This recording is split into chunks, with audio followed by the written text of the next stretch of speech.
नमस्कार दोस्तों, मैं राकेश बैंसला एक बार फिर से लॉर्ड कृष्णा कोचिंग सेंटर के यूट्यूब प्लेटफॉर्म पर आपका स्वागत करता हूं और उम्मीद करता हूं दोस्तों आप सभी बिल्कुल अच्छे से होंगे, आपका स्वास्थ्य अच्छा होगा। तो आज हम अपनी वीडियो को फिर दोबारा से आपका कौन सा टॉपिक चल रहा था हमारा डाइस, और उसका आज हम सेकेंड पार्ट करने वाले हैं। तो दोस्तों फर्स्ट पार्ट के अंदर हमने क्या क्या किया था, हमने आपका चेक किया था कि भाई किसी भी डाइस की पहचान कैसे करते हैं कि ये डाइस एक स्टैंडर्ड यानी मानक पासा है या आपका एक सामान्य पासा है। एक तो मैंने पहचान कराया था और फिर पहचान के साथ में भी मैंने बताया था कि भाई अगर ये स्टैंडर्ड डाइस है तो इनके अपोजिट क्या रहे होंगे, और अगर एक जनरल डाइस है तो इसका ये अपोजिट क्या रहे होंगे। एक ये चीज़ पढ़ी थी हमने। और दोस्तों दूसरी चीज़ पढ़ी थी हमने कि भैया अगर आपका जो डाइस दी हुई हैं अगर उनमें कोई एक नंबर कॉमन हो जाए तो दोस्तों फिर अपोजिट हमारे उस हिसाब से क्या होंगे।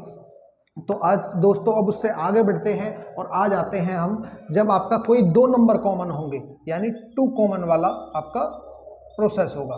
जब कोई भी दो नंबर आपके कॉमन रह रहे होंगे तो फिर आप अपोजिट कैसे बताएंगे। ठीक है दोस्तों, तो एक क्वेश्चन लेते हैं। तो क्वेश्चन से शुरुआत करते हैं। जैसे मैंने आपका एक क्वेश्चन लिया दोस्तों, मैंने दो ही डाइस लिए हैं और उनमें क्वेश्चन दे दिया। मैंने यहाँ पे लिखा है 1 4 5, यहाँ पे लिख दिया 3 4 और 1। ठीक है दोस्तों, अब आप इस डाइस में देखिए कि भी जो दो डाइस दी है इन दो डाइस में कुछ नंबर कॉमन है। अब कुछ नंबर कॉमन है तो दोस्तों वो कौन कौन सा है, और आप यहाँ देख रहे होंगे 1 और 4 यहाँ पे कॉमन है और दोस्तों 1 और 4 यहाँ पे कॉमन है। तो दोस्तों अब की बार आपका क्या हो रहा है, कोई दो नंबर कॉमन बन रहे हैं। तो दोस्तों जब भी किसी डाइस के अंदर कोई दो नंबर कॉमन बन जाते हैं तो फिर अपोजिट कैसे पता चलता है। तो दोस्तों अब यहाँ पे कौन सा ऐसा नंबर है जो अपोजिट नहीं, जो आपका कॉमन नहीं है। तो दोस्तों एक तो 5 मेरा ऐसा बचता है और एक मेरा 1 ऐसा बचता है।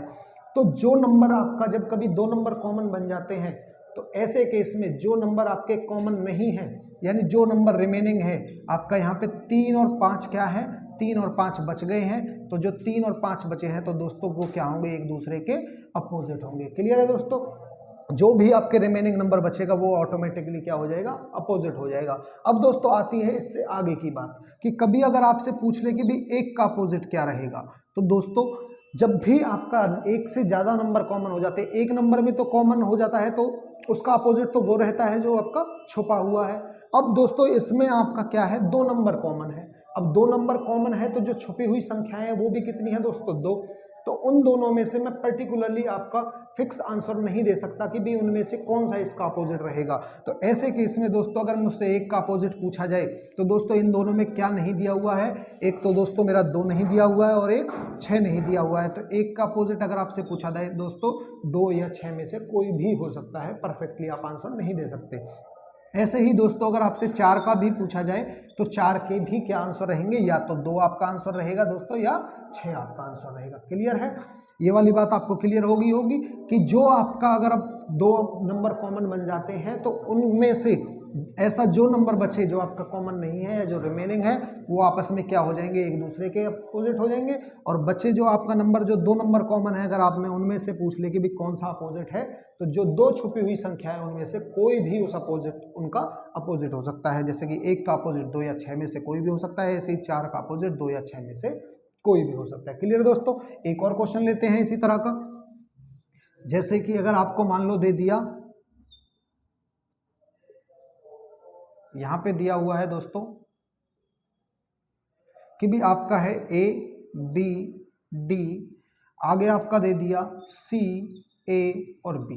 क्लियर है दोस्तों, अब यहां से आप देख पा रहे होंगे कि भी दो नंबर कॉमन है, कौन कौन से, एक तो A और B और यहां से भी A और B कॉमन है। तो दोस्तों मेरा क्या बच रहा है, मेरा दोस्तों एक बच रहा है D, और D फिर इसका अगर अपोजिट पूछने लगे तो D का अपोजिट क्या रहेगा दोस्तों, C रहेगा। क्लियर है, अगर आपसे कोई A का अपोजिट पूछने लगे तो दोस्तों A का अपोजिट, अब A ऐसा है जो आपके दो नंबर कॉमन है इसमें। अब जब मैंने कहा था जो दो नंबर कॉमन है अगर A उनमें से एक है तो उसका अपोजिट वो संख्या रहेंगी जो उसमें छुपी हुई है। अब इसमें दोस्तों दो नंबर कॉमन है तो दो ही संख्याएं क्या है आपकी छुपी हुई है, कौन कौन सी, E और F। तो दोस्तों E या F में से कोई भी एक इसका आंसर हो सकता है। ऐसे ही B का पूछ ले तो दोस्तों B का भी क्या हो सकता है, या तो E हो सकता है या F हो सकता है। तो दोस्तों मेरी बात आपको बिल्कुल क्लियर हो गई होगी। यानी आपका दो कॉमन नंबर वाले में जो बच जाता है वो उसके अपोजिट, और जो नंबर कॉमन है उनमें कोई सा भी आ सकता है, फिक्स नहीं कर सकते। क्लियर। अब इस पे क्वेश्चन दोस्तों और किस तरीके से पूछा जा सकता है, जैसे मैंने एक नंबर वाले में भी कराया है आपको कि भी और कैसे पूछा जा सकता है दोस्तों, उस तरह से देखिए। अगर मैंने आपको दो डाइस यहाँ पर बना करके दे दी, आपसे मैंने कहा यहाँ पे 2 है, यहाँ पे 3 है और यहाँ पे 4 है, ऐसे ही मैंने कह दिया यहाँ 6 है, यहाँ 4 है और यहाँ 3 है। क्लियर है दोस्तों। अब इस क्वेश्चन के अकॉर्डिंग आपसे वो 4 ऑप्शन दे रहा होगा दोस्तों। 4 ऑप्शन क्या दिए आपका, एक option, second option, third option और दोस्त आपका फोर्थ ऑप्शन। सेकंड, थर्ड और फोर्थ ऑप्शन। अब इनमें दोस्तों उसने क्या दिया, यहाँ दे दिया 2, 4 और 6, यहाँ दे दिया 2, 6 और 5, यहाँ दे दिया दोस्तों 3, 4 और 5, और यहाँ दोस्तों दे दिया उसने 1, 5 और 6। क्लियर है। आपसे यहाँ क्वेश्चन दिया पूरा उसने, उस क्वेश्चन के रिगार्डिंग उसने आपको 4 ऑप्शन दिए कि ये जो मेरा डाइस है, इन 2 डाइस को देख करके ये बताइए कि इनमें से कौन सी डाइस उसका एक परफेक्ट आंसर बन रही होगी। ठीक है दोस्तों। तो सबसे पहला मेरा काम क्या होना चाहिए, उनके अपोजिट फाइंड आउट करना। तो दोस्तों मैं जब इनके अपोजिट फाइंड आउट करूंगा तो मुझे यहाँ पे दिख रहा है 2 नंबर कॉमन है। कौन कौन से, एक तो 3 और 4 और यहाँ पे भी 3 और 4। क्लियर है दोस्तों। अब जब मेरे 3 और 4 दोस्तों यहाँ पे आपके अपोजिट हो गए तो बचा क्या, 2 और 6। तो इसका मतलब मेरा 2 और 6 क्या है, आपस में एक दूसरे के अपोजिट है। क्लियर। अब बात आती है 3 की अपोजिट की और 4 के अपोजिट की। तो 3 और 4 के अपोजिट दोस्तों क्या हो सकते हैं, या तो आपका 5 हो सकता है या आपका 1 हो सकता है। क्लियर। तो मुझे अपोजिट तो आपके सारे पता चल गए कि 2 का क्या हो सकता है, 2 का फिक्स 6 है, 3 या 4 का क्या हो सकता है, 5 या 1 हो सकता है। 3 का 5 या 1 में से कोई सा भी हो सकता है, 4 का भी 5 या 1 में से कोई भी हो सकता है। अब उसके हिसाब से दोस्तों देखते हैं। ये बात मैं आपको पहले ही बता चुका था कि भाई जो भी आपके कोई भी अपोजिट नंबर है वो एक साथ पड़ोस में नहीं आ सकते। ठीक है जी दोस्तों। ना तो वो एक साथ पड़ोस में आ सकते हैं और ना ही एक साथ वो छुप सकते हैं। तो दोस्तों अब यहाँ पे आपने देखा 2 का अपोजिट क्या है, 6। तो 2 और 6 दोस्तों क्या है, आपके एडजेसेंट नंबर दे दिए, आपके एडजेसेंट सतह दे दी, पड़ोस में दे दिया। तो दोस्तों ये तो आपका बिल्कुल गलत हो गया। ऐसे ही दोस्तों 2 और 6 यहाँ पे क्या है, पड़ोस में दे दिया, यहाँ पे भी गलत है दोस्तों। क्लियर। अब बात आती है 3 या 4। तो दोस्तों अब आप एक चीज देख रहे होंगे, 3 या 4, 3 या 4, चलो ये दोनों तो अलग अलग सतह है, 3 अलग सतह है, 4 अलग सतह है, तो इसका अपोजिट 5 और या 1 हो सकता है। तो दोस्तों मैं फिक्स तो नहीं कर सकता कि 4 का 5 है या 3 का 5 है, परंतु इन दोनों में से किसी एक का 5 तो रहेगा, 100% है। अगर 4 का मान लो अगर मेरा 1 हो गया तो 3 का 5 बचेगा, अगर 3 का 1 हो गया तो 4 का 5 बचेगा। तो उन दोनों में से किसी ना किसी का एक का अपोजिट 5 दोस्तों जरूर बन रहा होगा। तो इसलिए ये क्या है, गलत है, क्योंकि ये अपोजिट नंबर एक साथ नहीं आ सकते। अब दोस्तों इसमें देखिए 1, 5, 6, तो ये तो मुझे पता है 2 तो 6 किसका अपोजिट है, 2 का। अब 1 और 5 दोस्तों किसी के भी अपोजिट हो सकते हैं, या तो 3 का रहा होगा या 4 का रहा होगा, परंतु रहेंगे तो अलग। मान लो अगर 5 4 का हो जाता है तो 3 का 1 हो जाएगा, अगर 4 1 का हो जाता है तो 3 का 5 रहेगा। तो यानी ये दोनों अलग अलग के अपोजिट हैं, सेम नंबर के अपोजिट नहीं है। तो दोस्तों ये वाली कंडीशन आपकी क्या मानी जाएगी, सही मानी जाएगी। क्लियर है दोस्तों। इसी के ऊपर एक और क्वेश्चन आपको देता हूं दोस्तों, कैसे, चलिए एक और क्वेश्चन देखते हैं। एक क्वेश्चन और बना देते हैं हम इसी के ऊपर। तो देखिए क्या है क्वेश्चन दोस्तों, आपको दिया हुआ है A B C D, A B और डी। ठीक है दोस्तों। अब क्वेश्चन में इसके ऑप्शंस दिए हुए हैं। फर्स्ट ऑप्शन, चलो 4 डाइस बना लेते हैं पहले। सेकंड ऑप्शन,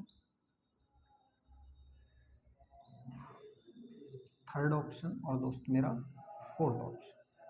ये थर्ड और ये फोर्थ। ठीक है दोस्तों। अब आपको यहाँ पे दिया हुआ है सी डी ई, सेकंड में आपको दिया हुआ है सी ई ए, थर्ड में आपको दिया हुआ है ए बी ई और फोर्थ में दोस्तों दिया हुआ है ए बी एफ। चलिए चेक करते हैं इनमें से कौन सा सही है या कौन सा गलत है। क्लियर है दोस्तों। चलिए सबसे पहले मेरा काम क्या है, अपोजिट फाइंड आउट करना। तो यहाँ पे दोस्तों मैं देख पा रहा हूँ ए और बी मेरा क्या है, अपोजिट है। ए और बी मेरा यहाँ पे सॉरी कॉमन है, दोनों 2 नंबर कॉमन है। तो बचा क्या, सी और डी क्या है दोस्तों, अपोजिट है। अगर सी और डी अपोजिट है तो दोस्तों ए और बी का अपोजिट क्या रहेगा, हो सकता है ई हो सकता है एफ हो। यानी अगर ए का अपोजिट पूछेगा तो ई या एफ में से कोई एक, बी का अपोजिट पूछ सकता है ए भी हो सकता है या एफ भी हो सकता है। तो यानी या वाली कंडीशन काम कर रही होगी। अब बात आती है दोस्तों, अब इनमें देखिए मेरा सी और डी अपोजिट है तो दोस्तों एक साथ तो नहीं आ सकते, बिल्कुल गलत है। अब दूसरे में आइए सी ए ई, अगर दोस्तों ए है ई है सी है, सी तो ऊपर वाले का है चलो मान लेते हैं, ई ये रहा ए ये रहा, ए का हो सकता है ई अपोजिट हो सकता है या हो सकता है एफ हो इसका अपोजिट, तो मैं कंफर्म नहीं कह सकता दोस्तों, ठीक है। चलिए इसको एक बार के लिए आप स्टैंड बाई पे रखिए। चलो और क्वेश्चन चेक करते हैं दोस्तों, ए बी ई। अब ए बी ई की बात करें तो दोस्तों यहाँ पे ए बी, ए और बी तो अलग अलग है, परंतु ई इनका ए का भी अपोजिट हो सकता है बी का भी अपोजिट हो सकता है, क्योंकि इसमें हम कंफर्म कर ही नहीं सकते। ऐसे ए बी एफ, इसमें भी दोस्तों हम क्या नहीं कर सकते, कंफर्म नहीं कर सकते ये ए का अपोजिट है या बी का अपोजिट है, परंतु किसी ना किसी का तो अपोजिट दोस्तों क्या है, ये जरूर रहेगा, या तो बी का अपोजिट रहेगा, अगर बी का अपोजिट नहीं है तो एफ का अपोजिट है, तो इसलिए ये गलत है। ऐसे ही या तो ई बी का अपोजिट रहा होगा या ए का अपोजिट रहा होगा, तो इसलिए ये भी गलत है। तो दोस्तों आपका आंसर क्या आ जाएगा, ई सी ए। क्लियर है दोस्तों, क्योंकि सी डी का अपोजिट है, ए का अपोजिट हो सकता है एफ रहा हो ई नहीं रहा हो, और ई अपोजिट किसका रहा हो, बी रहा हो। ठीक है दोस्तों, तो तीनों कंडीशन हमने चेक कर ली, इस तरह से हम इसका आंसर दे रहे होंगे। अब बात आ जाती है दोस्तों इससे आगे, मोर देन 2 डाइस, यानी आपको एक से ज्यादा अगर डाइस दे, मोर देन 2 डाइस यानी 2 से ज्यादा अगर डाइस दे, उसमें हम अपोजिट कैसे फाइंड आउट करते हैं। ठीक है दोस्तों, तो थर्ड केस मैंने जो आपको बताया था, मोर देन 2 डाइस यानी 2 से ज्यादा अगर डाइस आ जाएं तो उस केस में हम आंसर किस हिसाब से देंगे, कैसे बनाएंगे। ठीक है दोस्तों, तो मैं एक से ज्यादा डाइस आपको देता हूं, मान लो मैंने 3 डाइस दे दिया आपको, किस तरह से, ये देखिए 3 डाइस देते हैं, 1 3 2, दूसरे में लिखते हैं 4 5 6, और नेक्स्ट में लिख देते हैं दोस्तों 3 4 5। ठीक है, अब आपसे इसमें पूछा जाएगा, भाई इसमें किसी भी एक नंबर को पूछ सकता है आपसे कि भाई इसमें एक नंबर आपका ये है, तो बताइए इस नंबर के विपरीत सतह पर क्या होगा। ठीक है, जैसे मान लो मैं अगर आपसे कह दूं कि 2 के विपरीत सतह पर क्या होगा, या पूछ लूं आपसे 3 के विपरीत सतह पर क्या होगा, या पूछ लूं 1 के विपरीत सतह पर क्या होगा, आपको पेपर में केवल एक नंबर के विपरीत सतह पर पूछा जाएगा। ठीक है दोस्तों, अब बात आती है मुझे तीनों को चेक करना है या एक को चेक करना है। तो दोस्तों अब जब आपको मोर देन 2 डाइस दे दे, यानी 4 दे दे 3 दे दे, आपका कितनी भी आपको डाइस दे दे, तो दोस्तों वहां पे आपको जरूरी नहीं है कि आप हर किसी को चेक करो, यानी आप ऐसा जरूरी नहीं है कि 1 और 3 को चेक, 2 को चेक करो, फिर 1 और 3 को चेक करो, फिर 2 और 3 को चेक करो, इतने की जरूरत नहीं है दोस्तों। अगर आपको ऐसे क्वेश्चन को चेक करना है तो मैं आपसे एक सुझाव दूंगा आपको, एक कि भी आप ऐसी डाइस ढूंढ लीजिए, केवल 2 ऐसी डाइस ढूंढ लीजिए जिनमें कोई एक नंबर कॉमन बन रहा हो। जिन भी 2 डाइस में कोई एक नंबर कॉमन बन जाएगा, उस एक नंबर कॉमन वाले में आप हर किसी का परफेक्ट आंसर दे सकते हो कि हाँ इसका परफेक्ट आंसर ये होगा और इसका अपोजिट ये होगा। चलिए देखते हैं क्या इन दोनों में मेरा कुछ भी कॉमन दिख रहा है दोस्तों। इसमें 1 3 2 है, इसमें 4 5 6 है। ठीक है दोस्तों, अब इन दोनों में तो मेरा कुछ भी कॉमन है नहीं, तो चलिए मैं इन दोनों को चेक नहीं करता हूँ। अब बात आती है क्या इन दोनों में कुछ कॉमन है, इसमें पहले में और इसमें आपको दोस्तों दिख रहा है, इसमें 4 और 5, इसमें भी 4 और 5। अब बात आती है मेरे 2 नंबर कॉमन हो गए। अब 2 नंबर तो दोस्तों कॉमन हो गए, 2 नंबर वाले में एक नंबर का अपोजिट तो मुझे फिक्स पता चल जाता है, परंतु बाकी जो 2 हैं उनका फिक्स नहीं पता चल पाता। इसलिए कोशिश करिए कि 2 नंबर कॉमन वाले से भी दोस्तों बचे। आपको केवल ऐसा देखना है जिसमें कोई एक नंबर कॉमन हो। तो दोस्तों मैं अगर फर्स्ट और थर्ड को कंपेयर करता हूं, फर्स्ट और थर्ड में कुछ नंबर कॉमन है, तो इन दोनों में दोस्तों क्या नंबर कॉमन है, मेरा 3 कॉमन है। और दोस्तों मैंने जब भी बताया आपको, जब भी कोई एक नंबर कॉमन होता है तो वहां पे क्या करना होता है, आपको क्लॉकवाइज घूम जाना है। मैंने यहाँ से यहाँ क्लॉकवाइज घूमा और दोस्तों यहाँ से यहाँ क्लॉकवाइज घूमा। अगर मैं यहाँ से क्लॉकवाइज घूमूंगा तो 3 3 के बाद 2 2 के बाद 1, यहाँ पे अगर मैं घूमूंगा तो 3 3 के बाद 4 4 के बाद 5। ठीक है दोस्तों, तो यहाँ से मेरा 1 के अपोजिट क्या आ जाएगा दोस्तों, 5 आ जाएगा। 2 के अपोजिट क्या आ जाएगा, 4 आ जाएगा। और बचा जो 3 नंबर कॉमन है उसके अपोजिट वो संख्या होती है जो इन 2 पासों में छुपी हुई होती है। तो दोस्तों क्या छुप रहा है, आपका 6 छुप रहा है, तो 3 का अपोजिट क्या रहेगा, 6 रहेगा। क्लियर है दोस्तों, तो इस तरह से आप मोर देन 2 डाइस वाले क्वेश्चन को भी कर सकते हो। प्रैक्टिस के लिए मैं आपको एक और क्वेश्चन करा रहा हूं। ठीक है दोस्तों, एक क्वेश्चन क्या है वो देखें। क्वेश्चन है दोस्तों आपका, मैं फिर दोबारा से आपका 3 डाइस ले रहा हूं।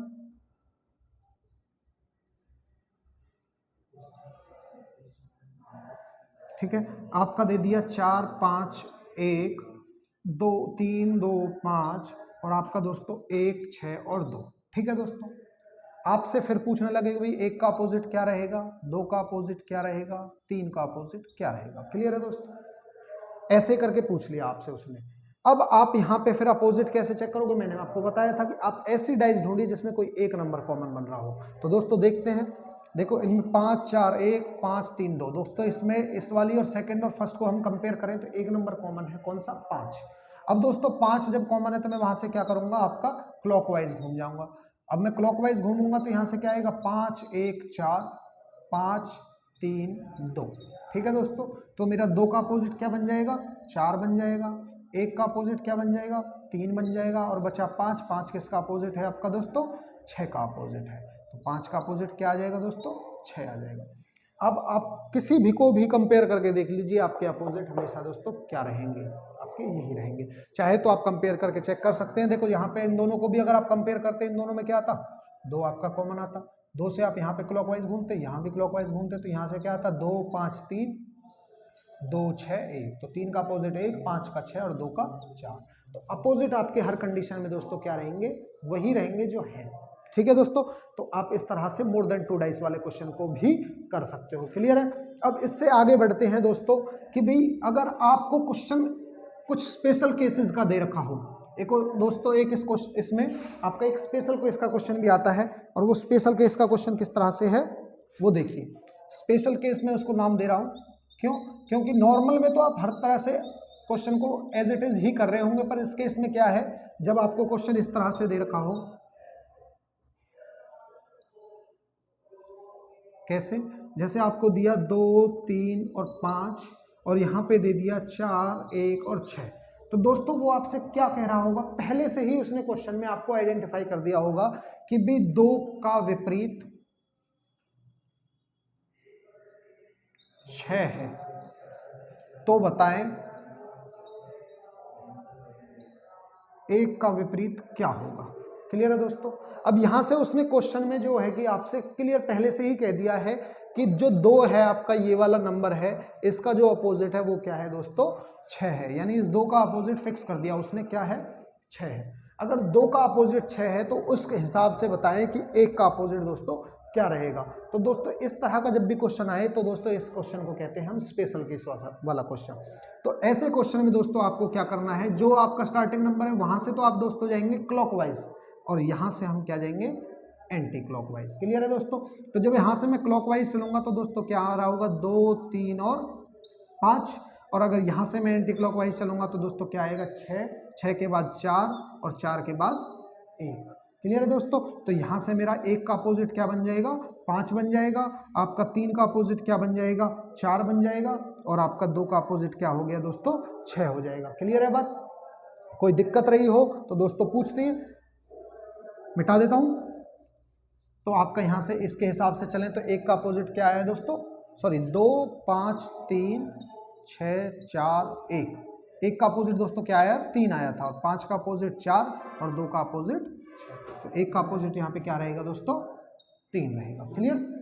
यहां से क्लॉकवाइज चलेगा और यहां से एंटी क्लॉकवाइज। आप ऐसे याद रख सकते हो, यहां से क्लॉकवाइज और यहां से एंटी क्लॉकवाइज। अब एक और क्वेश्चन देखते हैं इसी तरह का, अगर मान लो आपके सामने आ जाए। देखिए एक और क्वेश्चन क्या होगा, मैंने दे दिया आपको यहाँ पे ABC और यहां से दे दिया आपका DEF। और क्वेश्चन में दोस्तों उसने कह दिया कि भाई B का विपरीत D है, तो बताओ E का अपोजिट क्या रहेगा इस हिसाब से। क्लियर है दोस्तों। तो दोस्तों उसने क्या कहा, B का अपोजिट आपको फिक्स बता दिया, क्या है, D है। तो दोस्तों फिर हम कहेंगे कि भाई अगर ऐसा क्वेश्चन है तो क्या है, स्पेशल केस का क्वेश्चन है। तो स्पेशल केस वाले क्वेश्चन में क्या करेंगे, यहां से तो क्लॉकवाइज जाएंगे और यहां से कैसा, एंटी क्लॉकवाइज जाएंगे। क्लियर है दोस्तों। और यहां से क्लॉकवाइज चलेंगे तो क्या आएगा, BCA। और यहां से एंटी क्लॉकवाइज चलेंगे तो दोस्तों DE और F। तो दोस्तों यहां से मेरा जो आंसर आ रहा होगा वो A का तो अपोजिट F आ रहा होगा, C का E आ रहा होगा और B का डी आ रहा होगा। तो आपसे पूछा किसका है, ई का, तो यहाँ से दोस्तों ई का अपोजिट क्या आ रहा होगा, सी आ रहा होगा। क्लियर। तो इस तरह के क्वेश्चन को कर लोगे आप लोग। चलिए अब दोस्तों इतना करने के बाद डाइस में और क्या बच जाता है दोस्तों, डाइस में अब दो तरह के क्वेश्चन और बचते हैं। एक तो आपका ओपन डाइस से रिलेटेड क्वेश्चन बचेगा और दोस्तों एक आएगा आपका ब्लैंक। कोई एक जगह दोस्तों वो क्या कर देगा, आपका ब्लैंक छोड़ देगा, आपसे पूछेगा इस ब्लैंक वाली जगह में क्या आएगा। तो क्वेश्चन मैं आपको एक बार कराता हूँ उसका। दोस्तों आपको 3 डाइस बना के दे दिया, मान लो क्वेश्चन में आपसे उसने 3 डाइस उसने बना करके दे दी। उसने कह दिया आपसे यहाँ है 1, यहाँ है 2, यहाँ है 3, यहाँ है आपका, चलिए एक क्वेश्चन लेते हैं प्रैक्टिस के लिए। यहाँ से आपसे उसने कहा 3, यहाँ पे 4, यहाँ पे 5 और आपसे यहाँ 6 कर दिया, यहाँ 2 कर दिया और यहाँ से क्या कर दिया दोस्तों, 1 कर दिया। क्लियर। 2 1 3 3 4 5 6 2 और क्वेश्चन मार्क डाल दिया उसने और आपसे पूछा है इस क्वेश्चन मार्क की जगह पे दोस्तों क्या आएगा। ठीक है जी। और ऑप्शंस दिए हुए हैं दोस्तों 1 2 3 और आपका 5। क्लियर है दोस्तों। ये 4 ऑप्शंस दिए हुए हैं उसने कि भाई बताइए कि 1 आएगा, 2 आएगा, 4 आएगा, सॉरी 3 आएगा या 5 आएगा। क्लियर। अब दोस्तों इस केस में आपको क्या करना पड़ेगा, विपरीत फाइंड आउट करने पड़ेंगे और जब विपरीत आपको फाइंड आउट हो जाएंगे तब दोस्तों आपका क्वेश्चन का इसका आंसर आएगा, क्योंकि विपरीत एक साथ आ नहीं सकते। चलिए दोस्तों इन दोनों में देखते हैं। सबसे पहले कुछ पता चल सकता है मुझे, तो दोस्तों मैं जब इन दोनों को कंपेयर करता हूं तो मेरा एक नंबर कॉमन बन जाता है क्या, 3। और जब दोस्तों ऐसी कंडीशन आ जाती है जब किसी में भी एक आपके कोई एक नंबर कॉमन बन जाता है तो वहां पे क्या करते हैं आप, क्लॉकवाइज टर्न करते हैं। तो यहाँ से मैं अगर क्लॉकवाइज टर्न करूंगा तो दोस्तों 3 3 के बाद 1 1 के बाद 2 और यहाँ से भी करूंगा तो 3 3 के बाद 4 और 4 के बाद 5। क्लियर है दोस्तों। तो मेरा 2 का अपोजिट पता चल गया मुझे 5 है, 1 का अपोजिट पता चल गया 4 है और बचा मेरा 3 3 का अपोजिट क्या है दोस्तों, 6 है। क्लियर। यहाँ तक की कंडीशन तो मेरी हो गई चेक। अब बात आती है कि दोस्तों इस क्वेश्चन मार्क की जगह पर क्या है। अब दोस्तों मुझे पता है कि 2 6 है मेरा, ये रहा 2 मेरा इसका है। अब इस क्वेश्चन मार्क में क्या आए। अब दोस्तों मैं अगर इनको कंपेयर भी करता हूं, अगर मैं इनको कंपेयर भी करता हूं कि भाई मैंने इसको और इसको कंपेयर कर लिया, मान लो सेकंड और थर्ड को कंपेयर किया, भाई सेकंड वाली इस कंडीशन को और इस वाली कंडीशन को मैं अगर कंपेयर करता हूं तो चेक करते हैं। देखो बस दोस्तों क्या बनता है भाई, देखो इनमें आपका कुछ भी कॉमन आपका इसके हिसाब से नहीं बन रहा, परंतु मुझे एक चीज पता है कि भाई 2 का अपोजिट मेरा क्या है, 5 है और 2 मेरा यहाँ पे है और 5 मेरा यहाँ पे है। बात क्लियर है दोस्तों। 2 मेरा कहाँ पे है, यहाँ पे, और 5 मेरा यहाँ पे है। मुझे इसके हिसाब से पता चल गया 2 का अपोजिट 5 है और आपका 3 का अपोजिट 6 है और 3 ये रहा, 6 ये रहा, बचा 4 4 का अपोजिट क्या होना चाहिए, 1 होना चाहिए। क्लियर है। अब 3 इसमें 5 का अपोजिट 6, इसके हिसाब से ये 2 का अपोजिट 3, 4 4 का अपोजिट क्या होना चाहिए, 1 होना चाहिए, अगर नो कॉमन वाली कंडीशन के हिसाब से हम चलते हैं। परंतु अगर मैं उससे बढ़िया है दोस्तों कि भी मैं उससे बढ़िया आपका क्या पहचान लूँ, एक कॉमन वाली कंडीशन पहचान लूँ। अगर एक कॉमन वाली कंडीशन की बात करें तो अगर मैं इसको और इसको कंपेयर करता हूं तो ऊपर 2 है दोनों में, इसमें ऊपर 2 है। अगर मैं वहां से क्लॉकवाइज टर्न करता हूं तो 2 2 के बाद 3 3 के बाद आपका 1।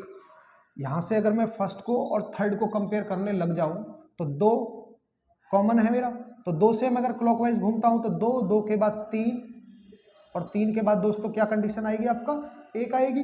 और यहां से अगर इसमें घूमने लगूं तो 2 2 के बाद क्वेश्चन मार्क के बाद 6। परंतु यहां तो मेरे अपोजिट बदल जाएंगे, मेरा 1 का अपोजिट तो 4 है, यहाँ पे क्या हो सकता है दोस्तों, 6 हो गया। तो बिल्कुल गलत कंडीशन है। तो दोस्तों अब मैं आपको एक बात बताता हूं, देखो 2 का अपोजिट मुझे पता है 5 है, तो 2 के साथ 5 नहीं आ सकता, यहाँ 5 नहीं आ सकता। ठीक है जी। 6 का अपोजिट मेरा क्या है, 3 है, तो दोस्तों यहाँ पे 3 नहीं आ सकता। अब बचा कौन सा, 1 या 4। ठीक है दोस्तों, 1 या 4 मेरा बचता है। तो दोस्तों ऑप्शन में देखिए यहाँ पे 1 2 3 5, तो इनमें से क्या आंसर है दोस्तों, 1 मेरा आंसर है।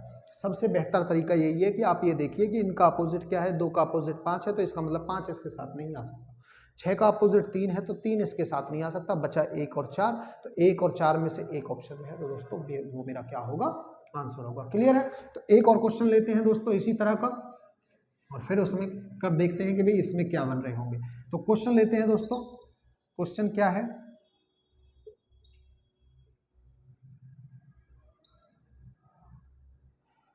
क्वेश्चन है 1 2 3 3 4 5 और नेक्स्ट है 1 2 और क्वेश्चन मार्क। आपसे पूछा है इस क्वेश्चन मार्क की जगह पर दोस्तों क्या आएगा। ऑप्शंस हैं आपके 3 4 5 और 6। ठीक है दोस्तों, आपसे कहा 1 2 3 4 5 6 3 4 5 1 और 2 और यहाँ पे क्वेश्चन मार्क। तो दोस्तों सबसे पहले तो मेरा काम क्या होना चाहिए, चेक करना कि भी कोई अपोजिट है, उस अपोजिट में क्या आएगा। तो दोस्तों जब मैं इनमें देखता हूं तो मेरा केवल एक नंबर कॉमन है, कौन सा 3। यहाँ से मैं क्लॉकवाइज चलता हूँ, यहाँ से भी क्लॉकवाइज चलता हूँ। 3 1 2 3 4 5। यहाँ से मेरा 2 का अपोजिट बन जाता है 5, 1 का अपोजिट बन जाता है 4 और 3 का अपोजिट बन जाता है 6। 2 का 5 फिक्स हो गया, 1 का 4 फिक्स हो गया और 3 का 6 फिक्स हो गया। क्लियर दोस्तों। अब बात आती है कि भाई मेरा इस जगह पे क्या है। तो दोस्तों अगर मैं फर्स्ट को और थर्ड को, इन दोनों को दोस्तों कंपेयर करता हूं तो इनमें क्या है, 2 नंबर कॉमन है। कौन कौन से, एक तो 1 और 2, 1 और 2। तो दोस्तों यहां से अब जब 2 नंबर कॉमन है तो मेरा जब 2 नंबर वाली कॉमन कंडीशन आ जाती है तो दोस्तों जो बचा हुआ नंबर है वो रिमेनिंग नंबर के कॉमन होता है। तो यहाँ पे क्या बच रहा है दोस्तों, मेरा 3 बच रहा है। और दोस्तों मैं जानता हूँ 3 के अपोजिट क्या होता है, 6 होता है। तो इस वाली पोजीशन पे दोस्तों क्या आ जाएगा, 6 आ जाएगा। तो क्लियर है, इस तरह से भी मैं क्वेश्चन का आंसर दे सकता हूं कि भी मैंने यहां से चेक किया, अपोजिट मुझे पता चल गए। मैंने फर्स्ट को और थर्ड को अगर कंपेयर किया, फर्स्ट और थर्ड को कंपेयर करते मुझे दिख रहा है कि 2 नंबर कॉमन है, 1 और 2। अगर मेरे 2 नंबर कॉमन है तो दोस्तों 2 नंबर कॉमन वाली कंडीशन क्या कहती है कि जो बचा हुआ नंबर है वो बचे हुए नंबर के कॉमन होगा। तो यहाँ पे बचा हुआ नंबर 3 है और 3 का मुझे पता है पहले से अपोजिट क्या है, 6 है। तो दोस्तों इस वाली जगह पे क्या आ जाएगा, 6 आ जाएगा। क्लियर है। इसका एक और क्वेश्चन लेते हैं दोस्तों लास्ट, कि भाई लास्ट इसमें और क्या हो सकता है। भाई एक प्रैक्टिस के लिए आपका एक क्वेश्चन ले रहा हूं मैं। और दोस्तों क्वेश्चन क्या है, क्वेश्चन दे दिया आपको यहाँ पे 1 3 6, अगला दिया आपको दोस्तों 2 4 5 और दोस्तों अगला दिया है उसने आपको 3। यहाँ पे क्वेश्चन मार्क है और यहाँ पे क्वेश्चन मार्क है। दोस्तों आपसे पूछ रहा है इसके ऑप्शन है 1 5 4 1 या 5, ऐसे है। ठीक है, कि आपसे पूछ रहा है इन क्वेश्चन मार्क्स की जगह पे क्या आ रहा होगा। तो दोस्तों अब आपका काम क्या होना चाहिए भाई, चेक करना कि क्या कुछ कॉमन है। तो दोस्तों आप यहाँ से यहाँ देख रहे होंगे कोई भी कॉमन आपका नहीं बन रहा है। तो दोस्तों जब कोई कॉमन बनता ही नहीं है तो दोस्तों कोई भी कॉमन ना बनने वाले में आपको क्या कहते हैं भाई, ये जनरल डाइस है। और जनरल डाइस में जब कोई कॉमन नहीं बनता है तो जब दोस्तों तो 1 3 और 6 जो ये पहले वाले हैं इनके अपोजिट दोस्तों कुछ भी हो सकता है, 2 भी हो सकता है, 4 भी हो सकता है और 5 भी हो सकता है। यानी अगर आपसे पूछा जाए 1 का अपोजिट क्या रहेगा तो आप कहोगे 2 4 5 में से कुछ भी हो सकता है। 3 का अपोजिट क्या है, 2 4 या 5 में से कुछ भी हो सकता है। 3 6 का अपोजिट 2 भी हो सकता है, 4 भी हो सकता है, 5 भी हो सकता है, कुछ भी हो सकता है। यानी नो कॉमन वाली आपकी ये कंडीशन बन गई। तो उस हिसाब से दोस्तों यहाँ पे पूछा जाए कि यहाँ पे 3 है तो यहाँ पे क्या होगा। तो दोस्तों अब आप जान रहे हो कि जब मैं आपका अपोजिट ही नहीं बता सकता कि परफेक्टली अपोजिट क्या है, तो दोस्तों इस कंडीशन में भी मैं कैसे बता पाऊंगा कि यहाँ पे 1 आएगा या 5 आएगा या 4 आएगा या 3 आएगा। फिक्स तो किसी का नहीं दे सकता। तो दोस्तों ऐसे क्वेश्चन में जब मैं फिक्स नहीं दे सकता तो मेरा आंसर क्या आ रहा होगा, या तो 1 आ रहा होगा या 5 आ रहा होगा। ठीक है, अगर कुछ और भी होता तो भी दोस्तों उसका नहीं आंसर पता था हमें, परंतु इसमें जैसे ऑप्शन है उसी हिसाब से हम इस क्वेश्चन को करेंगे। तो इस क्वेश्चन में आप आंसर क्या दे रहे होंगे, या तो 1 आपका आंसर आ रहा होगा या 5 आ रहा होगा। क्लियर है दोस्तों। अब इसमें केवल एक टाइप के क्वेश्चन बच गए हैं और दोस्तों वो टाइप आपका क्या है, आपका ओपन डाइस वाली कंडीशन। ओपन डाइस वाली कंडीशन कुछ बताते हैं दोस्तों, एक बार मैं हल्का सा आपको ओवरव्यू दे जाता हूं और बाकी हम उसको नेक्स्ट क्लास में करेंगे। ओपन डाइस जब बनती है तो ओपन डाइस किसी भी तरीके से बन सकती है दोस्तों, या तो आपको इस तरह से बना के दे देगा, ठीक है दोस्तों, या आपको इस तरह से बना के दे देगा कि भी आपका इस तरह से है, या आपको दोस्तों वो इस तरह से बना के दे देता है। ठीक है, तो ओपन डाइस वो कैसे भी खोल के सकता है, आपका तरह तरीके से आपका वो ओपन डाइस को खोल रहा होगा, उसके हिसाब से आप उसमें बता रहे होंगे अपोजिट। तो ओपन डाइस वाले में दोस्तों अपोजिट कैसे पता करते हैं, जो एक नंबर होता है एक जगह छोड़कर दूसरी जगह वाला क्या होता है, आपका अपोजिट होता है। यानी एक सतह छोड़कर दूसरी सतह वाला क्या होता है, अपोजिट। यानी ये वाली सतह इसके अपोजिट हो जाती है, बीच वाला छोड़ दिया। ऐसे ही ये वाली सतह इस वाले के अपोजिट हो जाती है, बीच वाला छूट गया, और ये वाली सतह इसके अपोजिट हो जाती है। ऐसे ही इसमें ये वाली सतह इसके अपोजिट, ये वाली सतह इसके अपोजिट, और जो बचे हुए हैं वो आपस में अपोजिट। ऐसे ही इसमें दोस्तों ये वाली सतह इसके अपोजिट, ये वाली सतह इसके अपोजिट, और बचे वाले ये अपोजिट। तो इस तरह के क्वेश्चंस हम दोस्तों कल करेंगे। ये हमारा ओपन डाइस की कंडीशन है। तो दोस्तों उम्मीद करता हूँ आपको आज की क्लास अच्छी लगी होगी, और इसी तरह से वीडियोस को अपना प्यार देते रहिए। बहुत बहुत धन्यवाद।